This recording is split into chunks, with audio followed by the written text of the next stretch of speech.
24 Noofembar sanadkii 1984 maalin Sabtiya ayay diyaaradii Somali Airlines nooceedu ahaa Boeing 707 flight lambarkeeduna ahaa 415 duuliyana uu ka ahaa Maxamuud Xaaji Cilmi oo lagu magacaabi jiray Xaaji Dhagax ayaa waxay ka kacday garoonka diyaaradaha ee magaalada Muqdisho iyadoo ku sii jeeday Jidda Saudi Arabia laakiin se ku sii hakan lahayd magaalada Berbera haddaba diyaaradaasi ayay markay 30 daqiiqo hawada ku jirtay ayaa waxa xoog kula wareegay 3 nin oo naftoodu rayaal ahaa ugu horeyna waxa shirka diyaaradda laga hago si xooga ku galay Caawil Cadami Burhani oo dharka ciidamada markaasi ku labisnaa laakiin waxa isku martay gabadh shaqaalaha diyaaradda ka mid ahayd oo la oran jiray Sucaad Maxamed intii uu gabadha iska furfurayay ayaa waxa soo gaadhay nin kale oo ka tirsanaa shaqaalaha amniga diyaaradda markaasi ayuu Caawil Cadami inta uu baastoolad la soo baxay ku dhuftay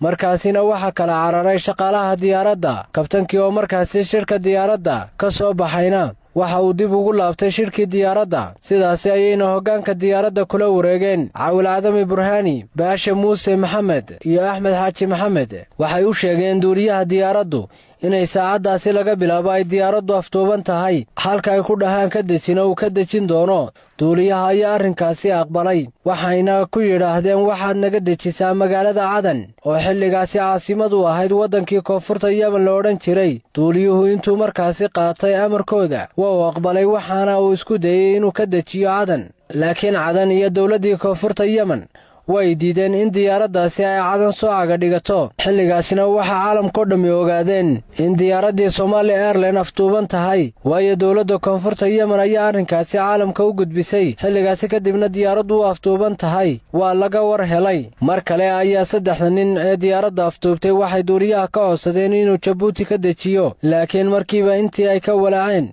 ayay ku yidhaahdeen waxaad naga dejisaa waddanka Liibiya markaasi ayaa duuliyaha diyaaraddu Maxamed Cilmi waxa ugu jawaabay inaanu shidaal ku filan diyaaradda ku jirin isla markaasina gaarsiiyo Liibiya markaasi ayaa aftuubayaashu waxay go'aanka mandabeysa ku gaadheen in caasimadda Itoobiya Addis Ababa laga dejiyo diyaaradda sidaas ayuu duuliyuhu ku aqbalay inuu diyaaradda ka dejiyo Itoobiya waxayna diyaaradda Somali Airlines caga dhigatay 12 subaxnimo 24 Noofembar 1984 garoonka caalamiga ee Bole International Airport ee caasimadda dalka Itoobiya Addis Ababa kadib markii ay diyaaradii Somali Airlines soo caga dhigatay garoonka diyaaradaha ee caasimadda Itoobiya Addis Ababa iyadoo sida 130 qof kuwaasi oo kala ahaa 118 qof oo rakaab ahaa iyo 12 shaqaalaha diyaaradda ahaa rakaabka diyaaradda waxa ku jiray 7 qof oo ajnabi ah 2 Talyaani ah hal qof oo ka soo jeeda koonfurta Yemen mid diblomaasi Masri ahaa mid ka soo jeeda Mareykanka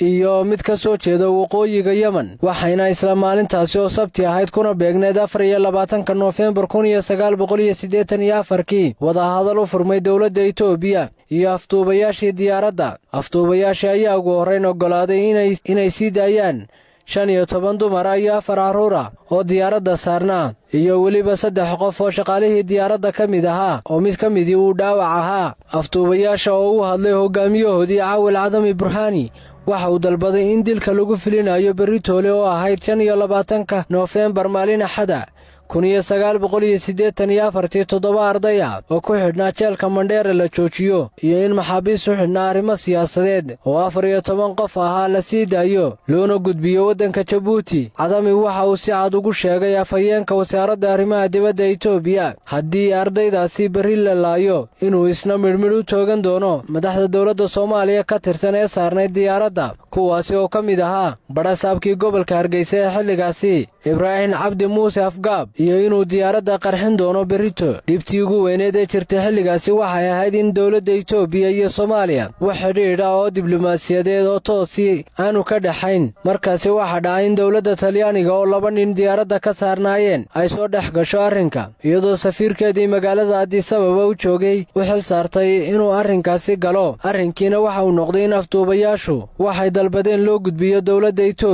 Itoobiyana u sii gudbiso safaaradda Talyaaniga markaasi kadibna talyaanigu uu sii gudbiyo xukuumadda muqdisho waxayna ku jawaabto uu isagu ka soo qaado. haddaba arrinka dilka ee Cawil Cadami oo hore ciidamada asluubta uga tirsanaa uu soo bandhigay ayaa waxay la yaab ku noqotay saxaafadda iyo dowladaha caalamka. xilligaasina saxaafad badan oo abaari Itoobiya ka dhacay ka soo warramayay ayaa joogay Itoobiya, laakiin markan hawlahooda oo dhanba waxay u wareejiyeen inay ka warramaan xaaladda iyo afduubka diyaaradda Somali Airlines. isla habeenkii Sabtidii oo ahayd 24 Noofembar 1984 waxay dowladda Soomaaliya ku soo warcelisay inaanay jirin cid beritoole la laynayo. waxa kale oo ay sheegeen inaanay ogolaan doonin waxay afduubayaashu dalbadeen, waxaana dhacday muddo 5 jeer ah ay afduubayaashu marba dib u dhigaan xilliga kaba dambaysta ah ee ay qarxin doonaan diyaaradda Somali Airlines. aakhirkiina waxa si toos ah wadahadal u galay 27 Noofembar 1984 madaxweynihii Soomaaliya xilligaasi, waxaana uu maalintii ku xigtay oo ahay 28 Noofembar 1984 uu soo saaray war saxaafadeed laga akhriyay raadiyo Muqdisho kaasi oo ku shaacinayay in dowladda Soomaaliya ay aqbashay wixii ay dalbadeen afduubayaashu ayna joojiyeen dilkii ay ku fulin lahaayeen ardayda. dhawaqa dowladda Soomaaliya ka soo yeedhay waxa uu soo afjaray 75 saacadood oo wadahadal u socday iyaga iyo mujaahidiinta afduubay Somali Airlines, waxayna mujaahidiintu aqbaleen dhawaqaasi lagaga noqday dilka ardayda, waxayna ooda ka qaadeen rakaabkii saarnaa diyaaraddii Somali Airlines. 28 Noofembar 1984 markii ay diyaaradda sii daayeen ayuu Cawil Cadami shir jaraa'id ku qabtay qolka nasashada ee robotka Addis Ababa. hadalladiisina waxa ka mid ahaa: ma nihin anagu argagixiso, waxa kaliya aanu diyaaraddu u aftuunay waa inaannu badbaadinno walaalahayo. Cawil Cadami isagoo hadalkiisa sii wata dhoolla cadaynayana kana hadlaya baqdinta haysay madaxdii Soomaalida ee diyaaradda saarnay siiba barasaabka Hargeysa Afgaab ayaa waxa uu yidhi: aad ayuu cabsoonayay Afgaab oo hin ayuu ku waashay, waxaana uu haystay inaan dilayno, laakiin waxaanu sheegnay inaanan dilayn. sidaas ayay dowladda Itoobiya magangelyo ku siisay Cawil Cadami iyo 4 nin oo la socday.